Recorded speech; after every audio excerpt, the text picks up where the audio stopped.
안녕하십니까, 도곡입니다. 오늘은 남자 사주를 보고 자식의 복은 어떻게 되어 있는지 알아보도록 하겠습니다. 뒤에 남명의 자식복에 대해서 지금 현재 11가지 유형에 대해서 써놨습니다. 보통 이제 남자 사주에서 자식은 관성으로 보죠. 그리고 관성이 자식이다 이렇게 생각을 하고 남자 사주에서 쳐다봐야 됩니다. 그래서 이제 여자 사주에서 보통 재생관을 부부라고 합니다. 부부라고 하는데 1번은 신왕재생관이 되어 있는 남자 사주들은 처의 현명함으로 이게 처의 현명함으로 자식의 복을 만들어내는 그러한 사주라고 보시면 됩니다. 그래서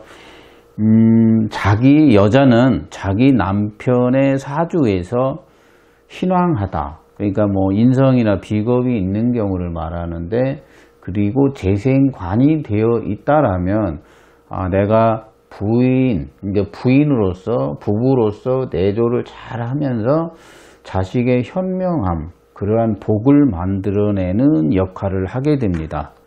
두 번째는 이제 관인이라고 사주에 되어 있으면, 관인이라는 것은 관이 인성을 상생하는 경우를 보통 말합니다. 그래서 관이 인성을 생하면은 자식이 잘 따르죠. 잘 따르다. 그래서 아빠를 많이 좋아합니다. 자식이. 그래서 1번 같은 경우는 부인이 잘해가지고 자식이 현명해지고 내조를 잘해서 현명해진다라면, 두 번째는 자식이 아버지를 잘 따르는 모양을 말합니다. 그리고 세 번째는 관이 비겁을 제하는 경우가 있습니다. 그래갖고 재를 구하는 거죠. 다르게 말을 하면 재생관이 되면 비겁을 제할 수 있죠.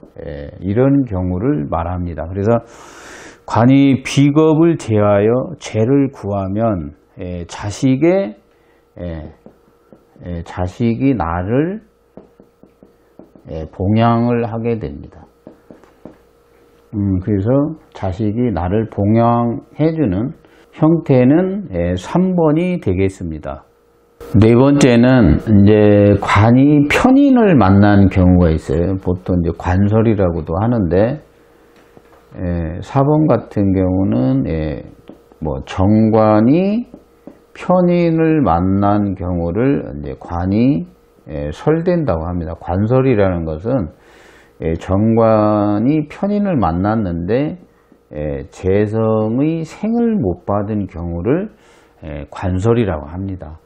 이렇게 되면은 오히려 자식이 내 재산을 빼먹게 됩니다. 그래서 자식이 내 재산을 축내는 경우라고 말할 수 있습니다. 그리고 다섯 번째는 관이 비겁과 합한 경우라고 이야기할 수 있습니다. 그래서 관이 비겁과 합을 하죠. 그러면 이제 자식이 객지로 떠나는 모양을 말합니다. 다섯 번째는 관이 비겁과 합하면 자식이 객지에 나가는 모양을 가진 자식복이다, 이렇게 이제 보는 것입니다. 여섯 번째는 이제 관이 식상에게 극을 이제 심하게 받는 경우가 있습니다. 이렇게 되면은 이제 자식이 많이 안 좋은 게 뭐냐면 병고에 시달린다고 그러죠. 그래서 병약하거나 자식이 자주 아플 수 있는 그런 환경 속에서 살게 되는 자식복을 갖고 있는 경우라고 하겠습니다. 일곱 번째는 관이 세한 보통 이제 쇠와 약이 있는데 7번째 관이 쇠한 재를 설기하는 경우가 있습니다. 이렇게 되면 이제 부인의 이렇게 배를 수술해야 되죠. 요즘 같은 경우는 수술을 해가지고 자식이 나오는 그러한 형태를 말하는 것입니다. 그래서 이제 7번 같은 경우는 부인이 수술을 해서 자식을 낳는 그러한 현상, 그렇게 해서 아기가 탄생하는 모양으로 나타납니다. 그리고 8번째는 관이 약한 재를 설하는 경우는 부모님이 힘들거나 현재 상황을 잘 모르고 철없이 굴 수 있습니다. 그래서 부모님의 어려움을 잘 모르는 경우를 말합니다. 그래서 부모에게 늦게 효도를 하게 되죠. 그래서 철도 늦게 드는 그러한 이제 자식복을 갖고 있는 남자사주라고 보시면 됩니다. 그리고 이제 9번째는 재생관 말고 재생살이 완강하면 자식으로 인한 어려움을 만날 수 있습니다. 그래서 재생살이 왕해져 가지고 자식으로 인한 위험에 빠질 수 있는 경우라고 할 수 있습니다. 반대로 10번 같은 경우는 일간이 자기 남편이나 애기 아빠 남자사주가 너무 신앙한 거, 일간이 너무 망하고 관이 이제 쇠한 경우가 있습니다. 이런 경우는 자기 자식을 억압하거나 자기 자식을 무시하는 이제 경향으로 나타날 수 있습니다. 그리고 11번째는 이제 보통 사주에서 이렇게 궁을 보면 이렇게 사주 팔자에서 8개인데 여기 일시라고 그러죠. 여기에 이제 형충이 되는 경우가 있습니다. 그래서 형충이 되게 되면은 자식 때문에 어떠한 재산적으로나 정신적으로 피폐해지는 그러한 현상들이 많이 나타납니다. 지금 현재 여기에는 표시는 안 되어 있는데 많이 안 좋은 경우가 있습니다. 보통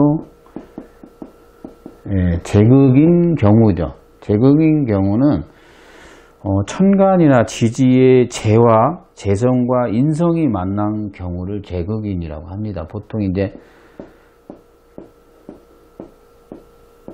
이렇게 마주보는 것들, 여기가 이렇게 마주보는 것들을 제극인이라고 합니다. 이렇게 마주보는 거.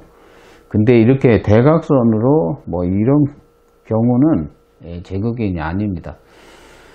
보통 제극인이 되면은 가장 노릇을 잘 안 합니다. 그래서 이제 좋은 아빠 역할을 못 할 수 있습니다. 제극인은 겁재로서 해결을 해야 됩니다. 그래서 제극인이 되면 재생관이 안 되죠. 그래서 이제 그런 경우도 상당히 안 좋은 현상으로 나타납니다. 그래서 오늘은 이렇게 남자 사주에서 자식의 복 어떻게 구성이 되어 있는지 사주의 틀을 보고서 말을 해야 됩니다. 그래서 남자 사주의 관성만 보고 자식 복을 얘기할 수는 없고 다양한 형태가 있습니다. 그래서 자기 남편 사주를 이제 들여다보면 이제 자식 복을 거꾸로 볼 수 있죠. 여자들은. 그래서 오늘은 남자 사주에서 자식 복에 대해서 이야기를 했습니다. 다음에는 어떠한 형태로 진짜 이제 자식 복이 재물적으로 이제 왕한 경우도 있고 공부 잘하는 자식 복이 있고 여러 가지 형태가 있습니다. 그래서 지난 시간에는 여자 사주에서 자식 복이었고 이번 시간에는 남자 사주에서 자식 복에 대해서 알아봤습니다. 영상 끝까지 시청해 주셔서 감사합니다.